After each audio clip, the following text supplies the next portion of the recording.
been about 3 weeks since my last video, so I figure we'll walk around and see what has happened in the past 3 weeks.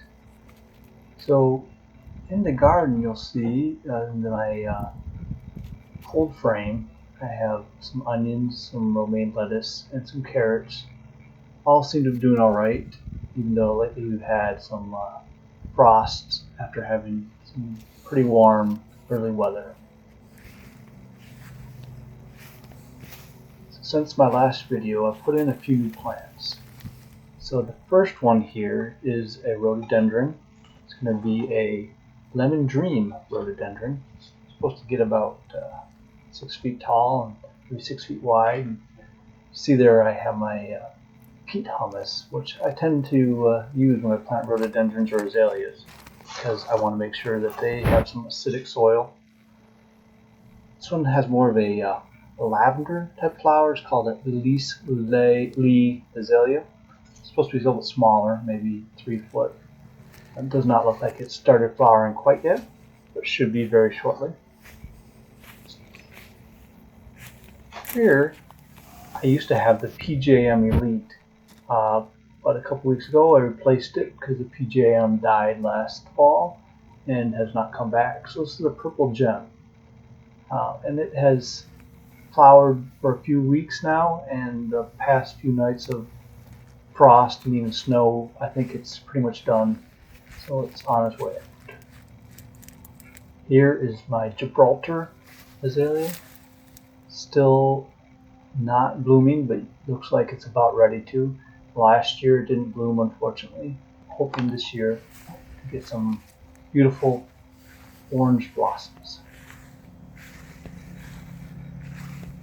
This is kind of my minimalistic garden, and I have some sort of Japanese maple with very deep cut feathery type leaves, so I don't know if that's a crimson queen or something like that. A lot of them have different names that all sound about the same to me, or all look about the same to me. Here, foxgloves are doing fine. They have come back, and then in the front you'll see some cat mint, so Napeta, I believe. I don't know if we can quite make it out, but there are some bleeding heart plants coming up. I'll try to zoom in a little bit. Let's see, yep, that's has not bloomed yet, but it is coming up, and so that should soon have some beautiful heart-shaped flowers.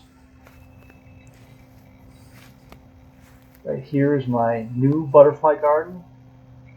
Put this in last fall.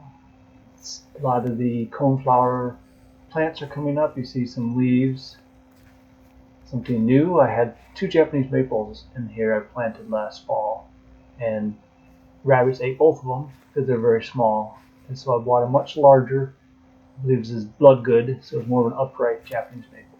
The other one I still have to replace. Otherwise, what's grown here is a lot of allium. I think I counted about 16, maybe 18. I think I planted anywhere between 19 and 21. The majority of them are going to be gladiator allium, but I've planted 3 Globemaster, and some other ones were called White Giant. I'm thinking they might actually just be Mount Everest, because when I search for White Giant allium, there's not a lot of information, but Mount Everest seems to be the type that they are most closely resemble.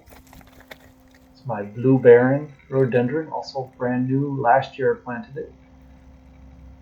See a few buds looking like they're just about ready to pop, so it'll be exciting to see the blue color with that. And, hydrangea, I think it's called Feel My Rhythm. There's a blue reblooming hydrangea, supposed to be hardy in my zone. Panning around kind of my little corner garden here. I have 3 shrubs that I planted, and then some bulbs that I got in a pot. I'm going to actually put those in the ground once they're done. So this is a Mai Monet Weigel, a Yuki Cherry Blossom Deutzia, and some sort of golden Japanese spirea, so a lot of pink flowers there once they start blooming. This is a Korean lilac. See a lot of buds on it and some leaves, so soon we should be seeing that and getting a wonderful scent of the lilac. Now this is a new addition. I just put this one in. This is I wasn't going to get this, but when I see the color, it is so striking. I usually don't like to plant flowers once they're or shrubs once they're already in bloom, but I couldn't pass this one up. So probably won't have flowers for very long now that it's already in bloom.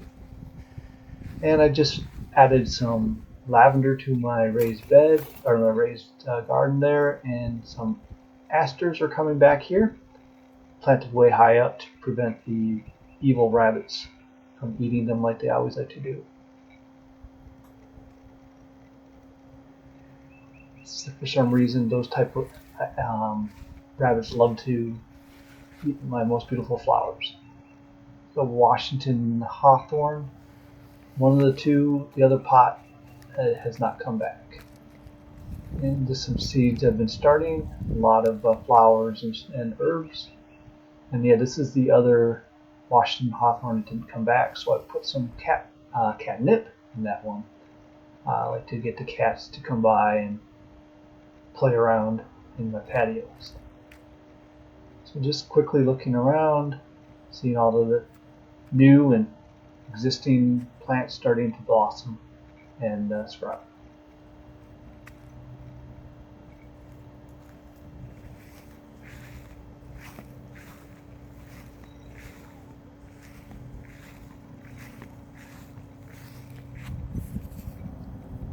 Some Alberta spruces. I think they're Alberta spruce. Planted them by the gate. They grow very slowly and kind of a nice thing to frame the gate. Red blanket flowers come back in that pot every year, so it's always exciting to see them coming back. I don't know if they are perennial or they self-seed. And then the spilled wine Weigela, which tends to have some darker foliage and some very wine-colored blossoms. Here, I actually have some lilies that are in with this, I think it's creeping time. The lilies are starting to pop up, so I'm excited about that. See if they bloom this year. Had to pick up this begonia. Just the color, to me, was perfect and matches, well, not quite matches, but I like that orangish red color, and I think it goes well with the blue. Quite a few tulips are up, starting to bloom. This will be the second year in these raised pots. Last year I didn't cut back the flowers as early as I should, so they're kind of maybe not quite as big of blooms, but we'll see how they do. And these are some new, should be blue colored tulips. The elderberry still kind of started early and then just stopped. So once it warms up, it should take off again. And this is a button bush plant. In the fall, it has it's called Legend of the Fall. It's very beautiful foliage, but it seems to be a very slow starter this year. I'm always paranoid with those small bushes that the animals are going to eat them. Speaking of the animals, this is my crabapple tree. It was about 4 feet tall, got cut down to that size, and started sprouting and got eaten again. So you see I put some wire around it to try to keep things from eating it and let it have a chance to actually grow some. And this near the end is my heath plant. Usually if it's a little warmer it'll be covered in bumblebees, but the weather here has been fairly cool and the bees have not really started to enjoy it. And lastly, this is coming up on my mock orange. So it should have some more variegated leaves later and some white orange blossoms basically. So thank you for watching.